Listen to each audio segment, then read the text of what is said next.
Welcome back. എല്ലാവർക്കും പുതിയൊരു വീഡിയോയിലേക്കും പുതിയൊരു റെസിപ്പിയിലേക്കും സ്വാഗതം. ഇന്ന് ഞാൻ നിങ്ങളുമായിട്ട് ഷെയർ ചെയ്യുന്നത് ഞങ്ങളുടെ നാട്ടിൽ പെരുന്നാളിൻ്റെയൊക്കെ സമയത്ത് തയ്യാറാക്കിയെടുക്കുന്ന ഒരു സ്നാക്സിൻ്റെ റെസിപ്പിയാണ്. അപ്പോൾ പെരുന്നാളപ്പം എന്നാണ് ഇതിനെ ഞങ്ങൾ പറയുന്നത്. അപ്പോൾ ഞങ്ങളുടെ നാട്ടിൽ പെരുന്നാളിൻ്റെ സമയത്ത് മാത്രമാണ് ഇതുപോലുള്ള സ്നാക്സൊക്കെ അധികമായിട്ടും തയ്യാറാക്കൽ. അല്ലാത്ത സമയത്തും ഇതുപോലുള്ള സ്നാക്സൊക്കെ തയ്യാറാക്കി കഴിക്കാം. പക്ഷേ ഞങ്ങളുടെ നാട്ടിൽ കൂടുതലായിട്ടും പെരുന്നാളിൻ്റെ ഒക്കെ ടൈമിലാണ് ഈ ഒരു സ്നാക്സൊക്കെ റെസിപ്പിയൊക്കെ ചെയ്യാറുള്ളത്. അപ്പോൾ ഇന്ന് 2 തരം സ്നാക്സ് റെസിപ്പിയാണ് ഞാൻ ഇവിടെ കാണിക്കാൻ പോകുന്നുള്ളത്. അപ്പോൾ ഇതുപോലുള്ള സ്നാക്സ് നിങ്ങൾ തയ്യാറാക്കാറില്ലെങ്കിൽ ഇതുപോലെയൊന്ന് ചെയ്ത് നോക്കണം. അതുപോലെ നിങ്ങളുടെ നാട്ടിലും ഇതുപോലെയുള്ള റെസിപ്പിയൊക്കെ ചെയ്യാറുണ്ടെങ്കിൽ അത് കമൻറ്റിലൂടെ അറിയിക്കുകയും വേണം. അതുപോലെ റെസിപ്പി ഇഷ്ടപ്പെടുകയാണെങ്കിൽ ലൈക്ക് ചെയ്യാനും മറ്റുള്ളവരിലേക്കൊന്ന് ഷെയർ ചെയ്ത് കൊടുക്കാനും മറക്കരുത്.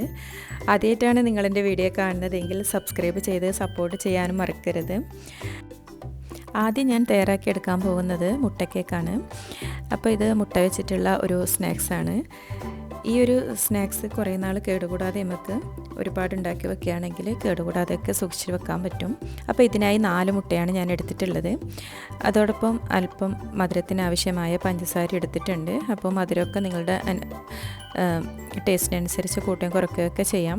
ഇനി മിക്സിയുടെ ജാറിലോട്ട് ഈ മുട്ട പൊട്ടിച്ചതൊന്ന് ഒഴിച്ചു കൊടുക്കാം.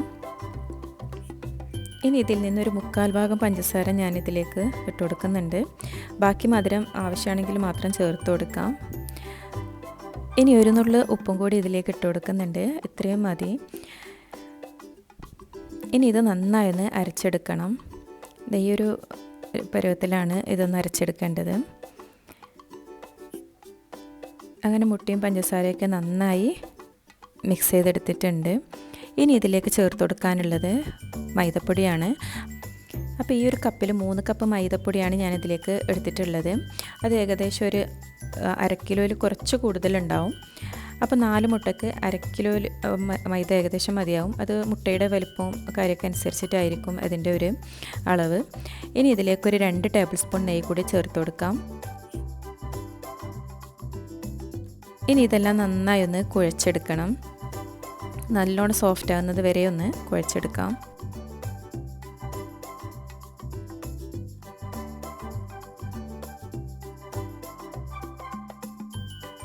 അങ്ങനെ ഇപ്പോൾ മാവെല്ലാം നല്ലോണം ഞാൻ കുഴച്ച് ഇതുപോലെ 2 പോർഷനാക്കി വെച്ചിട്ടുണ്ട്. ഇനി ഇതിനെ നന്നായി ഒന്ന് പരത്തിയെടുക്കണം. അപ്പോൾ നല്ല ചപ്പാത്തിക്കൊക്കെ പരത്തുന്ന ആ ഒരു രീതിയിലല്ല, അല്പം കട്ടിയോട് കൂടിയിട്ടാണ് ഇതൊന്ന് പരത്തിയെടുക്കേണ്ടത്. അങ്ങനെ ഇപ്പോൾ ഞാൻ ആ ഡോ പരത്തിയെടുത്തിട്ടുണ്ട്. അപ്പോൾ ഈ ഒരു കട്ടിയിലാണ് ഞാൻ പരത്തിയെടുത്തിട്ടുള്ളത്. ഇത്രയും കട്ടി വേണം. നമുക്കിഷ്ടമുള്ള ഷേപ്പിൽ വെച്ച് കട്ട് ചെയ്തെടുക്കാം. ഇപ്പോൾ ഞാനിത് ഷേപ്പ് ചെയ്തെടുക്കുന്നുള്ളത് ഒരു ഡയമണ്ടിൻ്റെ ഷേപ്പിലാണ്. അപ്പോൾ ഏകദേശം ഈ ഒരു സ്നാക്സ് ആ ഒരു ഷേപ്പിൽ തന്നെയാണ് നമ്മുടെ നാട്ടിലൊക്കെ അങ്ങനെ കട്ട് ചെയ്തെടുക്കാറുള്ളത്. അപ്പോൾ അതിൻ്റെ സൈസൊക്കെ നിങ്ങൾ ഇഷ്ടത്തിനനുസരിച്ച് വലുതോ ചെറുതോ എങ്ങനെ വേണമെങ്കിലും കട്ട് ചെയ്തെടുക്കാം.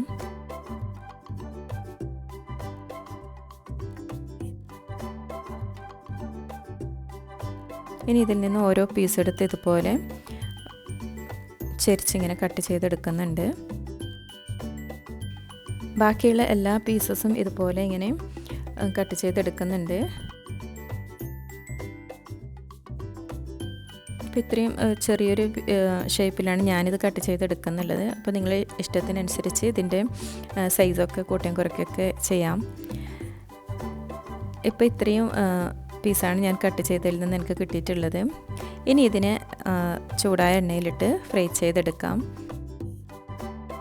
ഇപ്പോൾ എണ്ണ ഏകദേശം ചൂടായി വന്നിട്ടുണ്ട്. അപ്പോൾ നല്ലോണം തിളച്ച് എണ്ണയിലേക്ക് ഇട്ട് കൊടുക്കാൻ പാടില്ല. അപ്പോൾ പെട്ടെന്ന് തന്നെ ഇത് കരിഞ്ഞു പോകും, ഉള്ളു വേവാത്ത രീതിയിലായിട്ട് കിട്ടും. അപ്പോൾ ഇത് ഒരു മീഡിയം ഫ്ലെയിമിൽ വെച്ചിട്ടാണ് ഇതുപോലെ ഇങ്ങനെ വറുത്തെടുക്കേണ്ടത്. അപ്പോൾ ഞാനിപ്പോൾ സൺഫ്ലവർ ഓയിലാണ് എടുത്തിട്ടുള്ളത്. അങ്ങനെ ഇപ്പോൾ കുറച്ച് ഇതുപോലെ ഇട്ട് കൊടുത്ത് നമുക്കിത് നല്ലോണം ഒന്ന് ഫ്രൈ ചെയ്തെടുക്കാം.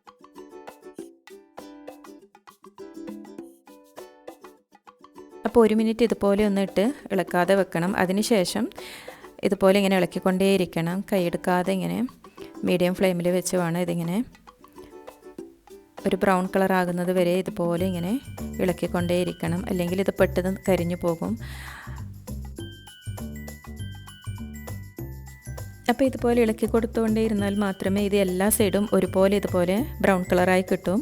അല്ലെങ്കിൽ ഒരു സൈഡ് മാത്രം ഇങ്ങനെ കളറായി വരും, മറ്റേ സൈഡ് വേവാത്ത പോലെയും ആയി കിട്ടും. അപ്പോൾ അല്പം ക്ഷമയോട് കൂടി ചെയ്തെടുക്കേണ്ട ഒരു അപ്പമാണിത്. അപ്പോൾ ഒരുപാട് ഇൻഗ്രീഡിയൻസ് ഒന്നും ഈ ഒരു അപ്പത്തിൽ ആവശ്യമില്ല. വളരെ പെട്ടെന്ന് തയ്യാറാക്കിയെടുക്കാൻ പറ്റിയ ഒരു സ്നാക്സ് റെസിപ്പിയാണ്. അങ്ങനെ ഇപ്പോൾ അപ്പം ഒക്കെ നല്ലോണം ഇങ്ങനെ മുരിഞ്ഞ് വന്നിട്ടുണ്ട്. അപ്പോൾ ഓവർ ഇങ്ങനെ ബ്രൗൺ കളർ ആവാൻ പാടില്ല. ഈ ഒരു കളറിലാകുമ്പോൾ തന്നെ ഇത് കോരി മാറ്റണം. കൂടുതൽ സമയം ഇതിങ്ങനെ മുരിച്ചെടുത്താൽ കഴിക്കാനും കാണാനും ഒരു ടേസ്റ്റും ഉണ്ടാവില്ല. അപ്പോൾ അതുകൊണ്ട് ഈ ഒരു കളറിലാകുമ്പോൾ തന്നെ ഇതിങ്ങനെ കോരിയെടുക്കണം. അപ്പോൾ ഈ ചൂടോട് കൂടി തന്നെ ഇത് ഇനിയും കുറച്ച് കളറായി വരും. ഇങ്ങനെ ബാക്കിയുള്ള എല്ലാ പീസ് ഇതുപോലെ ഞാൻ ഫ്രൈ ചെയ്തെടുത്തിട്ടുണ്ട്. അങ്ങനെ ഇപ്പം നമ്മുടെ മുട്ടക്കേക്ക് റെഡിയായി വന്നിട്ടുണ്ട്. ഇനി അടുത്ത റെസിപ്പി എന്താണെന്ന് നോക്കാം. ഇതിപ്പം 1 ഗ്ലാസ് പച്ചരിയാണ് ഞാൻ ഇതിലേക്ക് എടുത്തിട്ടുള്ളത്. അപ്പോൾ ഇത് നല്ലോണം സോക്ക് ചെയ്ത് വെച്ച് കഴുകിയെടുത്തതാണ്. അപ്പോൾ ഈ ഒരു ഗ്ലാസ്സിലുള്ള മെഷർമെൻറ്റാണ് ഞാൻ പറയുന്നുള്ളത്. ഇതിലേക്ക് 2 മുട്ട ഇതുപോലെ പൊട്ടിച്ച് വയ്ക്കുന്നുണ്ട്. ഇനിയിപ്പോൾ തയ്യാറാക്കി എടുക്കുന്നത് കടലയപ്പമാണ്. അപ്പോൾ അതിലേക്ക് വേണ്ട മാവിൻ്റെ റെസിപ്പിയാണ് ഞാൻ പറയുന്നുള്ളത്. ഇനി ഒരു 2 ടേബിൾ സ്പൂൺ പഞ്ചസാരയും കൂടി ഇതിലേക്ക് ചേർത്ത് കൊടുത്തിട്ടുണ്ട്. ചെറിയൊരു മധുരത്തിന് വേണ്ടിയിട്ടാണ് പഞ്ചസാര ചേർക്കുന്നത്. അപ്പോൾ മധുരം ആവശ്യമില്ലാത്തവർക്ക് അത് ഒഴിവാക്കാം.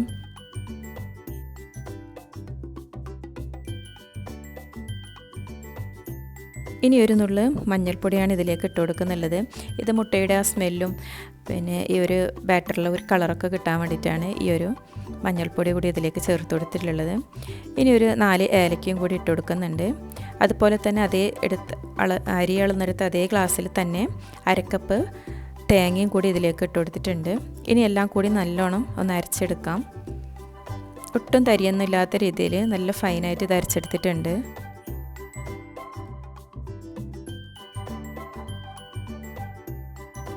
ഇപ്പോൾ ബാറ്റർ ഈ ഒരു തിക്നെസ്സിലാണുള്ളത്. അപ്പോൾ ഇതിൽ അരക്കുന്ന സമയത്ത് വെള്ളമൊന്നും ചേർത്ത് കൊടുക്കാൻ പാടില്ല. ആ ഒരു മുട്ടയുടെ ആ ഒരു വെള്ളത്തിൽ തന്നെയാണ് ഇത് അരച്ചെടുക്കേണ്ടത്.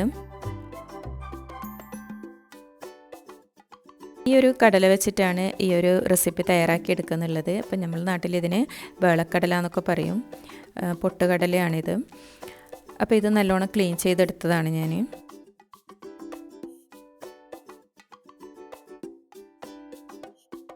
ഇനി ഇതിൽ നിന്ന് അല്പം മാവ് ഈ ഒരു ചെറിയ പാത്രത്തിലേക്ക് മാറ്റി കൊടുക്കാം. നമ്മൾ ഉണ്ടാക്കുന്ന സമയത്ത് എത്രയാണോ നമുക്ക് ആവശ്യം ആ ഒരു അളവിൽ ബാറ്റർ എടുക്കാം.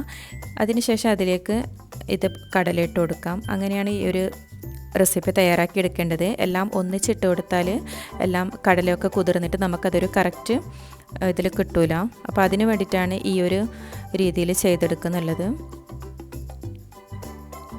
അപ്പോൾ ഞാൻ ഫസ്റ്റ് പോർഷനാണ് ഇതുപോലെ ചെയ്തെടുക്കുന്നുള്ളത്, ഇത്രയും കടല വെച്ചിട്ട് ഈ ഒരു അളവിൽ. അപ്പോൾ അതിന് വേണ്ടിയിട്ടുള്ള അളവാണ് ഞാനിപ്പോൾ എടുത്തിട്ടുള്ളത്. ഇനി ഇതെല്ലാം കൂടി നല്ലോണം ഒന്ന് മിക്സാക്കി എടുക്കണം. അപ്പോൾ ഇതിപ്പോൾ കട്ടിയായി പോയിട്ടും തോന്നുന്നുണ്ടെങ്കിൽ ഇതിലേക്കൊരു സ്പൂൺ അളവിൽ വെള്ളം ചേർത്ത് കൊടുത്ത് ഇതൊന്ന് ലൂസാക്കി എടുക്കാം. ഇനിയിപ്പോൾ ചൂടായ എണ്ണയിലേക്ക് ഇതൊന്ന് ഇട്ട് കൊടുത്ത് ഫ്രൈ ചെയ്തെടുക്കാം. ഇതിപ്പോൾ നേരത്തെ മുട്ടക്കേക്ക് തയ്യാറാക്കിയ അതേ ഓയിലാണ്. അപ്പോൾ ആ ഓയിലിൽ തന്നെയാണ് ഞാൻ ഈ ഒരു അപ്പവും തയ്യാറാക്കി എടുക്കുന്നുള്ളത്. ഈ കടല അല്പം കയ്യിലെടുത്ത് ഇതുപോലെ ഇങ്ങനെ എല്ലായിടത്തും സ്പ്രെഡ് ചെയ്യുന്ന രീതിയിലായിട്ട് വേണം ഇട്ട് കൊടുക്കാൻ. അപ്പോഴേ നമുക്ക് ഇങ്ങനെ കടലയൊക്കെ സെപ്പറേറ്റ് ആയിട്ട് കിട്ടും.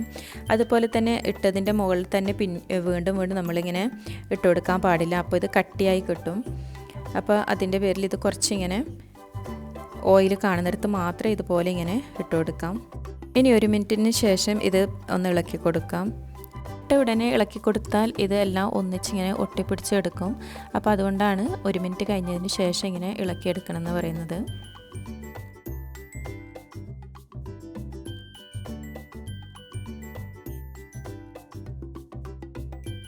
ഇനി കൈയെടുക്കാതെ ഇതിങ്ങനെ അങ്ങോട്ടും ഇങ്ങോട്ടും ഇതുപോലെ ഇങ്ങനെ മിക്സാക്കി കൊടുത്തുകൊണ്ടേയിരിക്കണം.